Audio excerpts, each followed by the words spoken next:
My wife and stepdaughter falsely accused my 14-year-old son of SA to ruin his life, so I exposed them and took brutal revenge. Sup Reddit, my wife and stepdaughter filed a police report accusing my 14-year-old son of SA. I made sure they regretted it for the rest of her life. I, 42 male, have been married to Kelly, 39 female, for 8 years. I work as an intelligence analyst for the Army, stationed at a base close enough to come home every night. Decent pay, stable hours, and apparently that made me the perfect ATM for Kelly and her daughter Eva. I brought my son Liam into this marriage. He was 6 when his mom died. Cancer took her fast. Kelly brought Eva, who was 10 at the time. Sold me this whole vision of a blended family, how we'd all support each other, how the kids would grow up as siblings. Kelly quit her administrative job the second we got married. Said she wanted to focus on being a mom, which sounded great, until I realized she only planned on mothering one kid. Liam got the basics. Ava got the full package. New clothes every month, expensive birthday parties, whatever hobby she wanted funded immediately.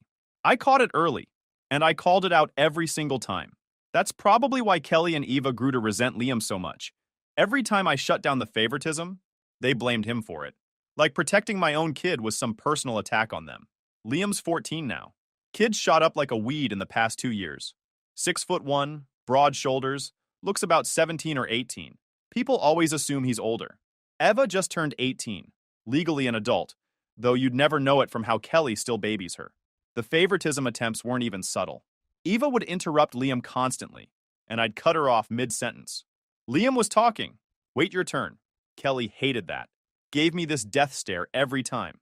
Liam would share something about his day, and if Kelly gave him one-word responses, I'd keep asking him questions until he finished. Made sure he knew someone in this house actually cared. Kelly's entitlement got worse every year. She'd complain about the house being too small, about needing a new car, about her friends having nicer things. I'd remind her she hadn't contributed a paycheck in 8 years. Those conversations ended fast. She had this way of making everything about her sacrifices. Every conversation somehow circled back to how hard her life was, how exhausting it was to manage a household. Meanwhile, I'd come home from 12-hour shifts to find dishes in the sink and Kelly watching reality TV. Started leaving the dishes there. Let her explain to guests why the kitchen looked like that. Christmas was always a battle. Kelly would try to spend thousands on Eva while giving Liam gift cards. Not on my watch. Whatever Eva got, Liam got the equivalent. Same budget, no exceptions. Kelly tried to argue once that Eva needed more because she was older. I told her Liam's needs weren't up for debate, and if she pushed it, Eva's budget would match Liam's instead. She backed off. The grocery bill was another thing. Kelly tried buying organic everything for herself and Eva while getting Liam's store brand. I reorganized the whole system. Either everyone eats the same quality, or I'm handling grocery shopping myself. She tested me once. I donated the premium stuff and restocked with identical items for everyone. She got the message. Kelly hated that I wouldn't let Liam become invisible. Every time I defended him, she'd sulk for days. Eva started calling Liam Daddy's favorite with this bitter tone. They blamed him for me having a spine. Like the problem was my son existing, not their entitlement. I tried having real conversations with Kelly about treating both kids equally. She had this whole playbook of deflection. Either I was being paranoid, or I was creating division, or I was too protective. She'd flip every conversation back on me. Once she told me Liam needed to toughen up and stop running to daddy. I told her Eva needed to learn the world doesn't revolve around her. That one earned me a week of silent treatment. Liam's a good kid. Quiet, respectful, thoughtful. He knew Kelly and Eva didn't like him. Hard to miss when they barely hid their contempt. But he also knew I had his back unconditionally. That's something no one could take from him. The real wake-up call came about a year ago. I was working from home one afternoon, heard Kelly and Eva talking in the kitchen. Liam was at a friend's house. Eva was complaining about something, probably bitter about me shutting down another shopping request. Then Kelly said something that made my blood run cold. I'm so tired of your father defending that kid. Liam's not really part of this family anyway. Just your dad's baggage we have to put up with until he's old enough to move out. Eva laughed. Said something about how Liam was weird and creepy because he was so quiet. Said she wished I'd just let things be instead of always making everything about him. Kelly didn't correct her. Just agreed and kept cooking dinner like she hadn't just called my son baggage in his own house. I'd been defending my kid for 8 years, standing in the gap every single day. And this was what they really thought when they didn't know I was listening. All that resentment because I refused to let them treat my son like he didn't matter. I started planning my exit strategy that day. Consulted a lawyer quietly, got my finances in order, figured out what divorce would look like. But I needed evidence that would hold up in court and protect Liam from Kelly trying to drag this out or make his life harder during the process. That's when I bought the cameras. Took me 2 weeks to get everything set up. Ordered cameras that looked like normal household items. Clock in the living room, phone charger in the kitchen, book on the hallway shelf, $347 on my credit card statement. All recording, all storing footage to a cloud server Kelly didn't know existed. Before I installed anything, I had my lawyer review the legality. No bedrooms, no bathrooms. Just recording in shared spaces. He signed off on it, said it would be admissible. The first week of footage was mostly boring. Nothing dramatic enough to matter. I started wondering if I'd wasted my money. Then came Saturday. Liam has this hoodie. Had it since he was 5. His mom gave it to him a few months before she died. Things worn out, faded, patches on the elbows from where I've had to repair it over the years. But it's precious to him. One of the last physical things he has from her. I came home from running errands and found Liam sitting on the back porch. Shoulders hunched, face blank in that way that told me something was very wrong. He was holding his hoodie. It was soaking wet, stained brown, reeking of coffee. Took me 5 minutes to get the story out of him. Eva had used it to mop up a spill. Laughed when he tried to stop her. Told him to get over his dead mom already. Kelly had walked in, seen the whole thing, and sent Liam to his room for whining. I checked the camera footage later. Every word Liam told me was true. I had Kelly on video smirking while my son's heart broke. Had Eva's cruel little laugh saved to 5 different backup locations. But right then, I didn't need footage. I needed to handle this. Found Kelly and Eva in the living room watching TV like nothing happened. I didn't yell. Didn't need to. Eva, you're replacing that hoodie's sentimental value with 3 months of chores. Every dish, every load of laundry, every trash run. Miss one and I sell your car. Eva's mouth dropped open. You can't be serious. It was an accident. You used his dead mother's last gift as a cleaning rag, while laughing at him. Pick your next words carefully. Kelly tried to intervene. You're overreacting. It's just a piece of clothing. His mother is dead, Kelly. Mother. That hoodie is irreplaceable. Your opinion on this is irrelevant. I went back to Liam after. Told him Eva would face real consequences. Promised him I was working on making things better permanently. He just nodded. Asked if we could get the hoodie cleaned properly. See if anything could be saved. We took it to a specialty cleaner that weekend. Cost me $85, but they got most of the stain out. Liam's face when he saw it looking almost normal again was worth every penny. Kelly and Eva were ice cold to both of us after that. Good. Let them show their true colors even more clearly on camera. I kept recording, because I knew this wasn't over, and every piece of footage was another nail in Kelly's coffin for when I finally pulled the trigger on this divorce. 2 months after I installed the cameras, everything exploded. Tuesday, March 14th. I remember because it was the day after I'd filed taxes. I got home from work around 6. House felt wrong the second I walked in. Too quiet, too tense. Found Kelly in the living room sitting with Eva, both of them looking serious. Liam was nowhere in sight. We need to talk, Kelly said. Her voice had this practiced concern that immediately put me on edge. Sit down.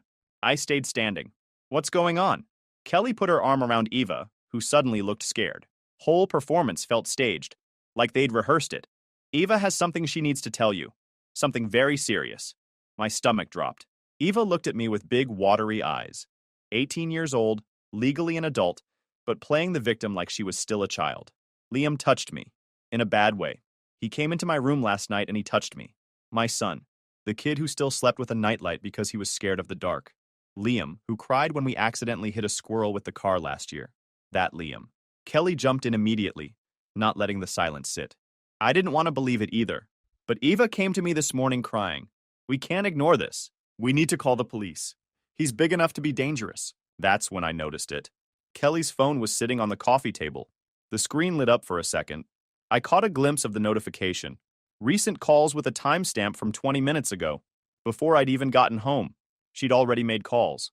Already set things in motion before even talking to me. Everything in me screamed that this was wrong. But I kept my voice steady. Years of training kicked in. Stay calm. Gather information. Don't show your hand. Where's Liam? In his room. I told him to stay there. He knows what he did. I headed for the stairs. Kelly called after me, said I shouldn't talk to him without supervision, that it could compromise the investigation. Ignored her completely. Found Liam sitting on his bed, looking terrified. He saw me and words tumbled out fast, panicked. Dad, I swear I didn't do anything. I didn't go in her room. I was in bed all night. I don't know why she's saying this. You have to believe me. I sat down next to him. Kid was shaking so hard I could feel it through the mattress. Liam, look at me. I need you to tell me exactly what happened last night. He took a breath, tried to steady himself. I went to bed at 9 like always. Fell asleep watching videos on my tablet. Woke up this morning and everything was normal. Then after you left for work, Eva started crying and told Kelly I did something bad. But I didn't, Dad. I promise on Mom's grave I didn't. I believed him. Not because I was biased, but because I knew my son, knew his character, and because I knew Kelly and Eva even better now, after months of footage showing exactly what they were capable of. This accusation felt like Kelly's nuclear option, her way of getting rid of Liam permanently. Make him a registered offender, destroy his entire future before it even started. Stay here. Don't talk to anyone except me. Not Kelly, not Eva, not anyone who comes to the house. I went back downstairs. Kelly and Eva were right where I left them, whispering to each other. They stopped the second they saw me. So? Did he confess? He says he didn't do it. Kelly scoffed, dramatic and dismissive. Of course he'd say that. He's not going to admit to something like this. We need to call the authorities. Tonight, before he tries something else. Not yet. I want to check something first. I pulled out my phone, opened the app for the security cameras. The app took forever to load. My battery icon flashed red. 8%. Worst possible timing. Kelly's face went pale even before the app opened. Something flickered across her expression. She never knew about the cameras in the first place. What are you doing? The app finally loaded. I navigated to the footage archive, hands steady even though my heart was pounding. Checking the footage from last night. If something happened, the hallway camera would have caught it. Both bedroom doors are visible. I pulled up the timestamp. 9 p.m. to 7 a.m. Hallway outside both kids' rooms. Watched the whole thing on fast forward while Kelly and Eva sat in frozen silence. Liam's door never opened except once at 11 when he went to the bathroom and came right back. He never went near Eva's room. But Eva's door opened at 6:30 a.m.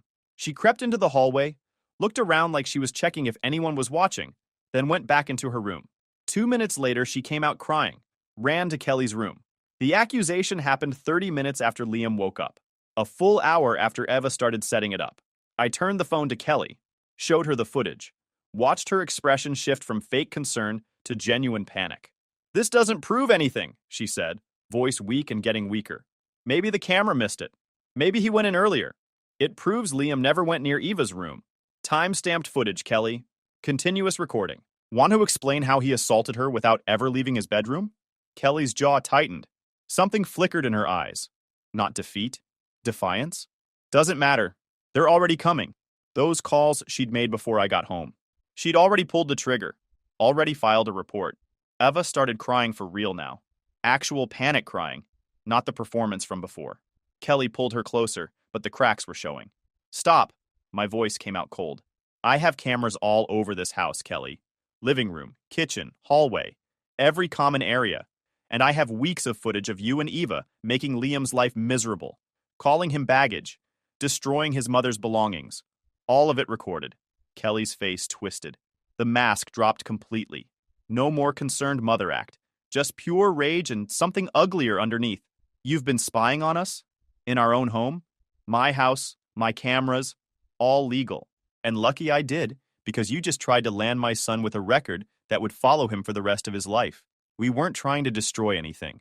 We were just trying to get him out of this house. He doesn't belong here anyway. This is supposed to be our family, not his. There it was. The truth, said out loud. Eva cried harder. Kelly just glared at me, furious that her plan had backfired.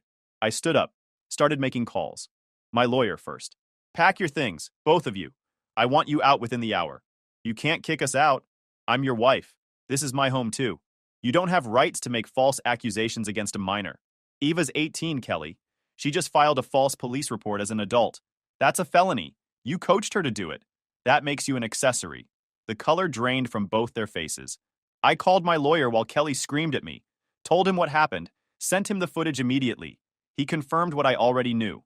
The false accusation, combined with all the other footage, gave me everything I needed for the divorce. Kelly tried threatening me. Said she'd still tell the cops her story, said Eva would testify convincingly. I just held up my phone. Please do. I'd love to show this footage to the police. Let them see how you coached your adult daughter to make a false report against a child. I've worked with enough people in law enforcement to know exactly how this plays out for you. She went quiet. The reality of what she'd done finally started sinking in. I went upstairs, told Liam to pack a bag, told him we were getting a hotel while Kelly and Eva cleared out. He looked confused, scared, relieved all at once. Am I in trouble? No, buddy. You didn't do anything wrong. Kelly and Eva made up a lie, but I proved it was fake. They're leaving. It's just going to be us from now on. He started crying, but the good kind, the relief kind. Hugged me hard and didn't let go for a full minute. We left within 20 minutes. Changed the locks remotely while we drove to the hotel. $119 a night. The house was mine, bought before the marriage. She was done. Got Liam settled with some food and a movie. I stepped out into the hallway to check my phone. That's when I saw it. Voicemail from an unknown number, time-stamped from 2 hours ago. Hello, this is the County Police Department. Returning your call regarding a reported incident involving a minor. We'll need to schedule a time to speak with all parties involved. Please call back at your earliest convenience. Kelly had actually called them, made an official report. Even knowing it was a lie, she'd started the process that could destroy my son's life. The footage saved Liam from the accusation itself, but the report was already filed, and I was about to find out just how much damage Kelly had already done. Next morning, I'd barely slept, but I wasn't sitting around waiting for this to blow up in my son's face. Intelligence work teaches you one thing above all else. Control the narrative before someone else does. Called the police department first thing, explained the situation, offered to bring in the footage immediately. Sir, once a report is filed, we have to investigate, but video evidence will definitely be reviewed. Then I made the calls that mattered. Reached out to my commanding officer at the base, explained the situation briefly. He'd known Liam since he was 7, watched him grow up at base events. His response was immediate. What do you need? Next call was to the principal at Liam's school. Got her before the first bell. This is Liam's father. Before you hear anything through unofficial channels, I need 30 minutes of your time this morning. It's about my son, and I have evidence you need to see. She agreed. I was in her office by 8:15 with my laptop, the footage, and a folder of documentation. Showed her everything. The timeline. The cameras. The footage proving Liam never left his room. Ava's history of antagonizing him. Kelly's recorded statement calling him baggage. She watched it all without interrupting. When it finished, she looked at me with something between horror and respect. Thank you for bringing this to me directly. This changes how we handle any incoming information. I need you to understand something. My son is 14 years old. He's about to be investigated for something he didn't do. If this leaks and his classmates find out before he's cleared, his reputation gets destroyed by a lie. She nodded slowly. What are you asking for? Discretion. Keep this contained to administration only. No teachers, no counselors, no one who might accidentally mention it where students can hear. However long it takes for the police and CPS to review the footage and close this. She agreed. Put it in writing. Liam would attend school normally while the investigation happened quietly in the background. The investigation took almost 3 weeks. CPS got involved, which I expected. They visited Liam's school, talked to him privately with a child advocate present. Once they reviewed the footage and took statements from everyone, they closed their file. 3 weeks where Liam went to class, did his homework, hung out with his friends at lunch. 3 weeks where he had no idea how close he'd come to having his entire life derailed by a formal investigation. I didn't tell him about the full scope of the legal proceedings until the day after CPS closed their case and the police called to confirm it was over. The video evidence clearly shows your son never approached the alleged victim's room during the time frame in question. We're closing the investigation with no charges. However, I should mention that filing a false report is a serious offense. We'll be following up with Eva regarding her statement. That evening, I sat Liam down and explained what had happened, what Kelly and Eva had tried to do, why I'd installed the cameras, why I'd handled it the way I did. He was quiet for a long time. Then he asked, "So nobody at school knows?" "Nobody. The principal kept it locked down. Your friends, your teachers, your coaches, none of them have any idea." His shoulders dropped, relief flooding through him. "How did you know to do all that? The cameras, talking to the principal first?" "Because protecting you is my job, and I take my job seriously." That night, he actually ate dinner, talked about his day, mentioned a girl in his history class he thought was cute. Normal teenage stuff. I called my lawyer that night, told him I wanted to pursue everything, not just divorce. I wanted Kelly and Eva to face real consequences. Eva's 18. She filed a false police report as an adult. That's a crime. And I have evidence she did it deliberately. With coaching from Kelly, I want charges pressed. My lawyer was quiet for a moment. Are you sure? This will escalate things significantly. She tried to destroy my son's future with a lie. The only reason his classmates aren't calling him a predator right now is because I got ahead of it. Yeah, I'm sure. We filed everything the next day. The police followed up with Eva. Without Kelly there to coach her responses, Eva crumbled under questioning, admitted she made it up, said her mom told her it was the only way to get Liam out of the house so they could have a normal family. Eva was charged with filing a false police report, felony charge. Her tearful apology to the officers didn't matter. The law was clear. Kelly tried to lawyer up, claimed she had nothing to do with it. But I had the footage, had her on camera telling Eva that Liam wasn't really family, had weeks of documentation showing a pattern of behavior designed to push Liam out. The divorce proceedings started immediately, though nothing in family court moves fast. We went through mandatory mediation, which failed spectacularly. Kelly came out swinging, demanded half of everything plus spousal support.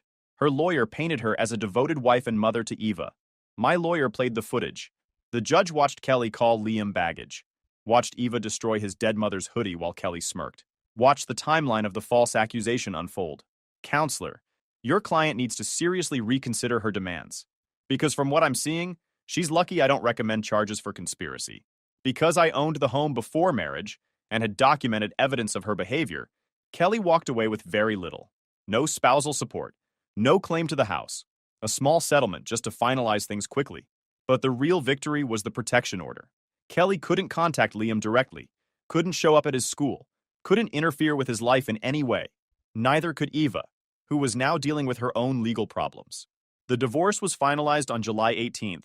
8 years of marriage dissolved because Kelly couldn't treat a kid with basic human decency. 5 months after the divorce, things were finally stabilizing. Liam was thriving at school. Same friends, same activities, same life. Just without the toxicity waiting for him at home every day. The house felt different now. Quieter, but in a good way. No more walking on eggshells. No more wondering what mood Kelly would be in when we got home. Just me and my son, finally able to breathe. Kelly and Eva didn't go quietly, though. The day I changed the locks, they showed up with a moving truck and 2 of Eva's friends to help load furniture. Kelly tried to take things that weren't hers. The leather couch I'd bought before we even met. My grandmother's china set. Even tried to grab the TV out of Liam's room. I stood in the doorway with the property settlement agreement in hand. You get what's listed, nothing more. Kelly's face twisted. You can't do this. 8 years I gave to this family. 8 years of my life. 8 years of making my son feel like an intruder in his own home. 8 years of favoritism I had to fight every single day. You want to talk about what you gave? Let's talk about what you tried to take. Ava stepped up beside her mother, arms crossed. This is ridiculous. We have nowhere to go. Should have thought about that before you filed a false police report. Should have thought about it before you tried to label a 14-year-old as a predator. They loaded what they were entitled to. Took about 2 hours. The whole time, Kelly kept making comments under her breath. About how I'd tricked her. About how she never should have married me. About how Liam had poisoned everything from the start. I recorded every word on my phone, just in case. When they finally pulled away, Eva was crying in the passenger seat. Kelly didn't look back.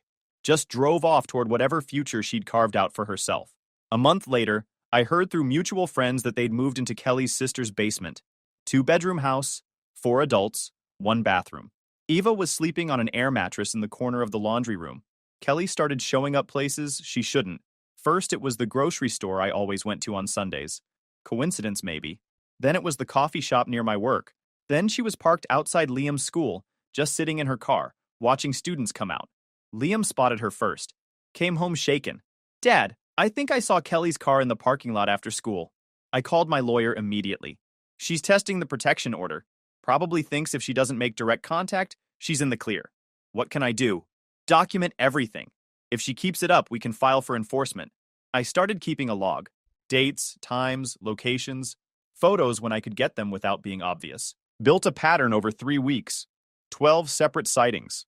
All within a few hundred feet of places Liam and I frequented. Then came the phone calls. Unknown numbers. Always hanging up after 1 ring. Voicemails that were just breathing. Nothing I could prove was Kelly, but the timing was too perfect. Filed the enforcement motion with everything I had. Hearing scheduled for April 3rd. Kelly showed up looking rough. Weight she'd lost, circles under her eyes. Eva sat behind her in the gallery, chewing her nails. The judge reviewed my documentation, the sightings log, the phone records showing calls from burner numbers, the photos of Kelly's car at various locations. Can you explain why your vehicle was photographed outside your stepson's school on 3 separate occasions? Kelly's lawyer tried to spin it, said she was just driving through the area, said it was a free country. A free country with protection orders, the judge replied, which exists specifically because your client's behavior warranted court intervention. More evidence came out. My lawyer subpoenaed Kelly's sister, who reluctantly admitted that Kelly talked constantly about getting back at me, about how unfair everything was, about how she'd make sure I regretted humiliating her. Eva tried to claim she had nothing to do with any of it, but her phone records showed she'd been making those hang-up calls from a prepaid phone purchased with her debit card. The judge wasn't amused. Eva, you have an existing charge for filing a false report. You're now facing additional charges for harassment and violating a protection order by proxy. You're 18 years old. These are adult consequences. Eva broke down crying. Kelly tried to intervene, said Eva was troubled, needed help, not punishment. You're the one who's been stalking your ex-husband and stepson. Your daughter was helping you. That's not trouble. That's a choice. Kelly's lawyer tried to argue, but there was no defense. Evidence was overwhelming. Eva was offered a pre-trial diversion program. If she completed it and stayed clean for 2 years, her record would be sealed. Any further contact with Liam would mean immediate jail time. Kelly received 30 days in county jail for violating the protection order. Due to overcrowding, she served 10. Watching them lead her out in handcuffs, I felt nothing. Just tired. But I still wasn't done. Filed a civil lawsuit against both Kelly and Eva. Defamation, intentional infliction of emotional distress, harassment. Named every incident, attached all evidence, calculated every dollar of damage. The wheels of justice don't turn fast, but they do turn. Especially when you come with receipts and a lawyer who knows how to use them. Kelly's lawyer tried to get it dismissed. My lawyer countered with the evidence showing this was a coordinated campaign, not a one-time mistake. Judge let the case proceed. Discovery took months but was enlightening. My lawyer subpoenaed Kelly's phone and laptop. Texts showed she'd been planning the false accusation for weeks before it happened. Messages to her sister about how to make Liam leave. Emails to Eva with subject lines like, the plan and next steps. A deleted note titled Eva Statement Draft, dated February 21st, 3 weeks before the accusation. She'd planned every detail. Written out what Eva should say, how she should act, when to cry. Even included reminders to keep the timeline vague so cameras couldn't disprove it. Except she forgot I had cameras. And she forgot that deleted doesn't mean gone forever when lawyers get involved. Trial was scheduled for the following March, almost a year after I'd filed. Kelly tried to settle 3 times before we got there. First offer was an apology and a couple $1,000s. I rejected it. Second offer was the same apology with a public statement admitting the accusation was false. Rejected that too. Third offer was adding her entire divorce settlement on top. I thought about taking it. But then I thought about what would have happened if I hadn't gotten ahead of this. If I hadn't called the principal first. If I hadn't had cameras running. Rejected the offer. Wanted this on public record. Trial lasted 4 days. First day, my lawyer laid out the timeline, showed the false accusation, the police investigation, the stalking campaign after the divorce. The opposing lawyer tried to paint Kelly as a concerned mother who'd overreacted. My lawyer asked why a concerned mother would draft an accusation statement 3 weeks in advance. Second day, we played the footage. Kelly on camera saying Liam was baggage. Eva destroying his dead mother's hoodie while Kelly smirked. The timeline of the morning of the accusation, showing Eva leaving her room alone, coming back 2 minutes later in fake tears. The jury watched Kelly's face as her own recorded words played. He's not really part of this family anyway. Some of them looked at Liam, sitting in the gallery. 15 now, quiet, polite. Then they looked at Kelly, and the disgust was visible. Third day, Eva took the stand. My lawyer walked her through every message, every email, every deleted note. She tried to claim she was manipulated by Kelly, that she didn't understand the consequences. You were 18 years old when you filed that police report. You're currently facing felony charges for that report. At what point did you understand that falsely accusing someone of assault was wrong? She had no good answer. Fourth day, closing arguments. Jury deliberated for 2 hours. Came back with a verdict in my favor. The damages weren't life-changing money, but that wasn't the point. What mattered was the public record stating the accusation was false and malicious. an injunction against any future statements about Liam. That was all I really wanted. Kelly sat frozen when the verdict was read. Eva cried. I felt nothing, just tired. It's been a year now since the trial. Kelly tested the protection order once. Showed up at one of Liam's track meets about 6 months ago. I spotted her in the stands, called the police. They escorted her out. That violation triggered more jail time. 2 weeks. Her lawyer warned her that another incident would mean months, not weeks. She hasn't tried anything again since. But Eva did reach out. About 3 months ago. Showed up at my office parking lot looking like she hadn't slept in days. I was walking to my car when I heard her voice behind me. Please, I just need 5 minutes. I turned around. She looked rough. Dark circles, clothes that didn't fit right anymore. The entitlement was gone. Replaced by something desperate. I know I messed up. I know what I did was wrong. But my life is over. I can't get into any school. I can't get a decent job. Even with the diversion program, everyone knows what I did. Please, if you could just tell people it was a misunderstanding, I could start over. I let her finish. Let the silence sit for a moment. You tried to label my son a predator. You wanted him on a registry for the rest of his life. You rehearsed your story. You wrote drafts. You picked a timeline you thought cameras couldn't catch. She started crying. I was stupid. My mom pushed me into it. I didn't understand what would happen. You were 18, an adult. You understood exactly what would happen to Liam. You just didn't think it would happen to you. She reached for my arm. I stepped back. Please, I'm begging you. I'll apologize to Liam. I'll do whatever you want. Just give me a chance to fix this. You had 8 years of chances. Every single day you could have treated him like a human being. You chose cruelty instead. Now you're standing in a parking lot asking me to erase consequences you earned. I walked to my car. Opened the door. The answer is no. And it's going to stay no. Forever. Drove off. Watched her shrink in my rearview mirror. Felt nothing. Liam's doing great. Transferred schools, made new friends, joined art club, won second place in a regional art competition last month. Hung the ribbon next to a photo of his mom. We repainted his room last weekend. Navy blue with silver accents. While rolling paint, he asked, Dad, do you think they'll ever stop hating us? Maybe not, but they tried to destroy your life and failed. You're still standing. That's what matters. He nodded. Kept painting. Last week he brought home a permission slip. Overnight field trip. 3 days of camping. 6 months ago, he would have assumed the answer was no. Think I should go? Absolutely. You've earned it. Real smile. Not the careful one he wore around Kelly. He asked if he'd ever fully get over it. I told him the truth. Some things leave marks. But marks aren't damage. They're reminders of what you survived. He thought about that. Then said, I'm glad it happened. Not the bad stuff, but finding out who you really are. That you'd fight that hard for me. I just hugged him. That's everything. If you enjoyed this video, please hit that subscribe button. It really helps the channel and help us bring you more and better stories. Thanks.